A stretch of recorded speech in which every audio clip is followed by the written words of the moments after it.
What is up, everybody? Niner Empire and the rest of you TTC fucks. Just coming to talk about yesterday's game against the Packers. Once again, the 49ers play a pretty decent game, and we come away with the victory. So that makes 3 in a row against the Packers within the last year, which is a very nice thing to, say. It's been a long time since we've had such a winning streak against the Packers. And then I will comment about this big game coming up against the Seattle Seahawks. So, what's up? Overall, yesterday, offensively, I think we played pretty damn well. Packers came ready to stop our running game.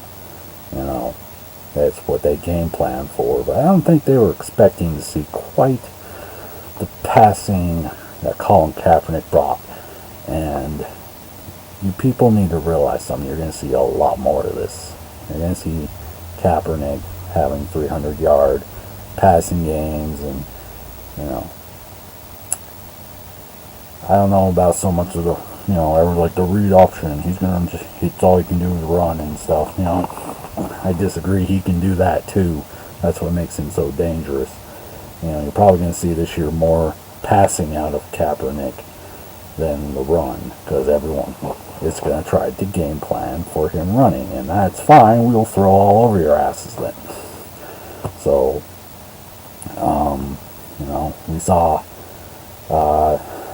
the addition of BOLDIN be huge for us yesterday, and I think as long as he stays healthy, it's going to be huge for us this year. All off season since Crabtree got hurt, it's been, your guys' receiving game is so screwed. You don't have Crabtree and you don't have Manningham now. You guys, you're gonna have to rely all on Vernon Davis, and BOLDIN's good, but he's just I don't know what they were saying, that BOLDIN is just a possession receiver or something like that. He's not a big time player, and I highly disagreed, and it showed yesterday. He had over 200 yards in receiving. He got a touchdown. Right at the end of the game, he caught a ball. It was 4th and 2. In that situation, we could have, tried for a long field goal, which I was very iffy about. So if we missed it, the Packers were only down by 3 points, and there would have been 2 minutes left to go, and only down by 3, and you were looking at them at least getting the field goal, and then but possibly even them scoring right at the end, then we would have lost. But Anquan came up with that catch. We ran the clock down, kicked the field goal with next to no time left, and defense, shut them down the last 2 plays, and we got the W. Defensively, there are things that concern me and we need to work on. Everyone yapping all year about, or all off season, about how our receivers is going to be our biggest issue and all this crap. No, the receivers are not going to be the issue. All right, BOLDIN and Patton and Kyle Williams, they're gonna be fine. When we got Vance McDonald, tight end, who's replacing Delaney Walker, I think he's gonna do one hell of a job. And with Vernon in there, that's not going to be an issue. We've had these fucking receiver injuries the last 2 years, and we've done pretty damn well with them. And this year we're going to get back a couple of those receivers.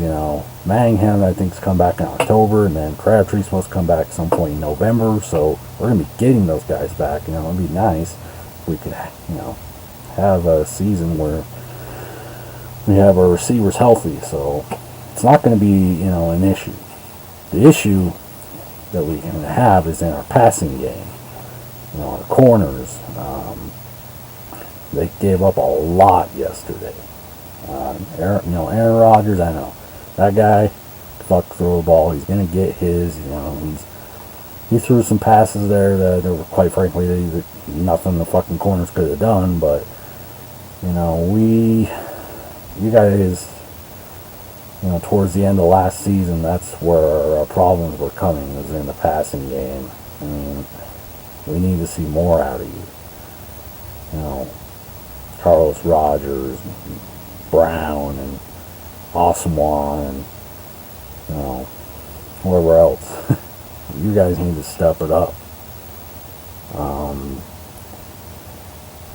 You know, the safety positions, I think we're all right. You know, we do have Eric Reed out there. He had an interception yesterday. If anyone was going to have, you know, some fuck ups, it would have been him, because he's a rookie. But he played fucking, I think, pretty damn well.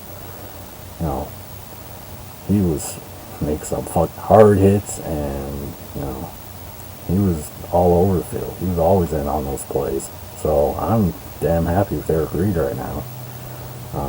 You know, we can live with him having some screw ups, as rookies can have, but, you know, these veteran guys, you need to step it up. You know, I didn't make a trash talking video this week, mainly because there was no fucking reason to. Yeah, we're playing a big game against the Packers, but I didn't really see very many Packers fans making videos. You know, so I was just like, forget it.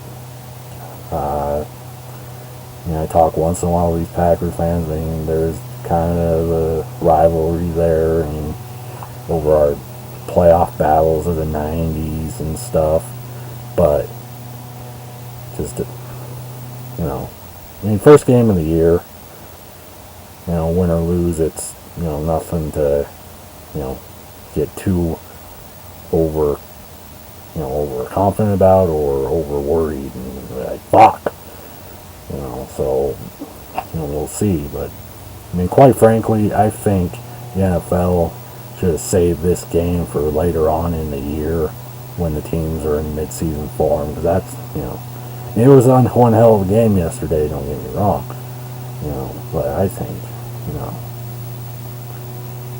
it could have, to reach its full potential, this game would have been best served to have been later on in the season, you know. So, you know, we'll see. For the people that are bitching, saying the 49ers got away with this extra play thing when Matthews hit Kaepernick out of bounds, that's complete bullshit. Why? Because the NFL sits there and says that they didn't do the right procedure and it should have been fourth down. Well, Staley shouldn't have been penalized. They came out and said that also. So it should have been first and goal for the 49ers. So as far as I'm concerned, all you people yapping about that, shut your fucking mouths. It should have been first and goal. We would have scored we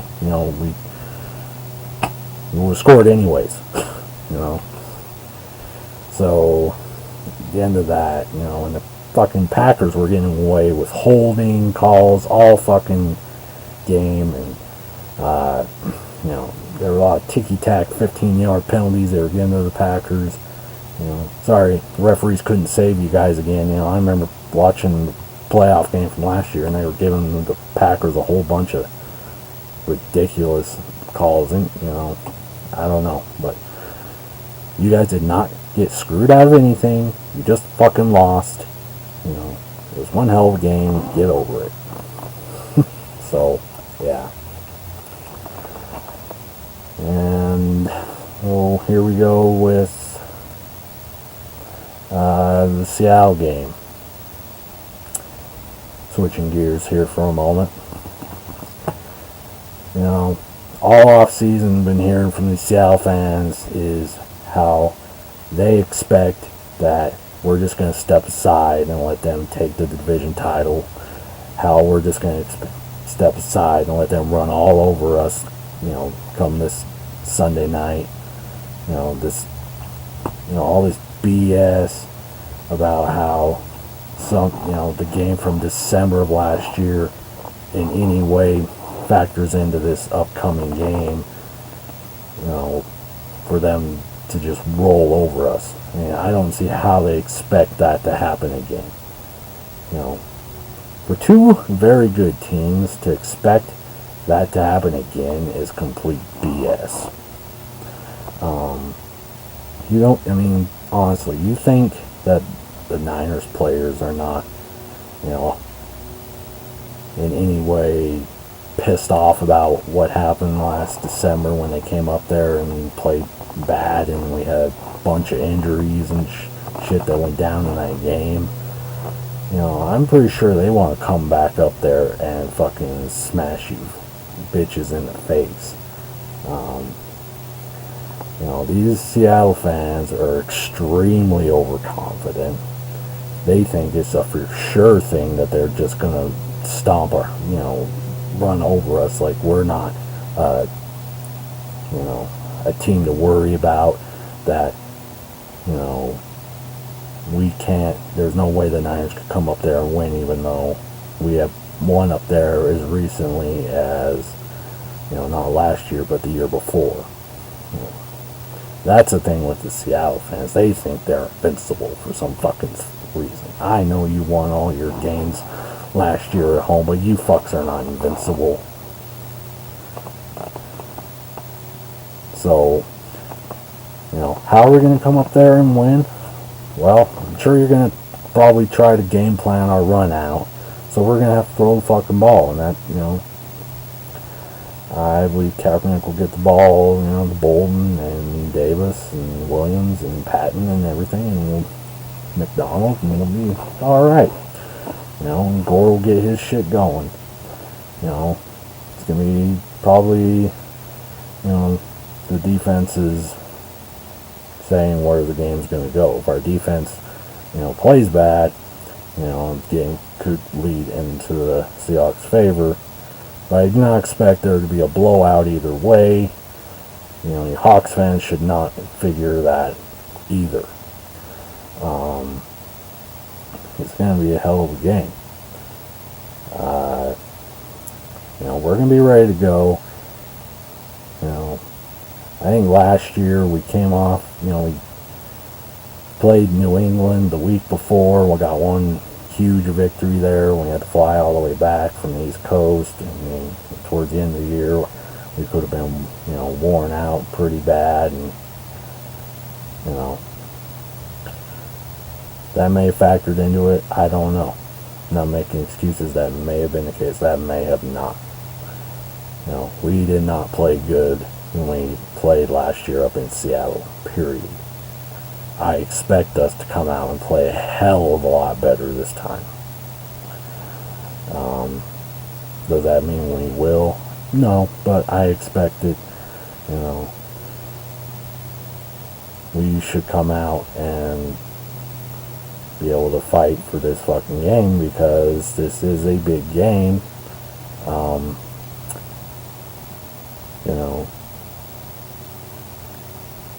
I expect probably both teams to be in some sort of playoff position. So, this would be basically fighting for a higher seed and a division title. Sorry, I don't buy into Arizona and the Rams being in any way a legitimate contender for this division title. So, if any of you Rams or Cardinals fans are watching this, you guys are not going to be winning this division title.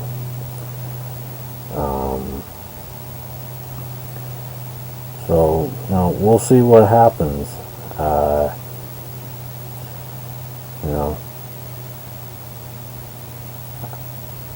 I just expect, one hell of a game. And all the pressure of this game is on the Seahawks. It's not on us. If we go up there and lose, we lost there last year. We still won the fucking division. We still went, to the fucking Super Bowl.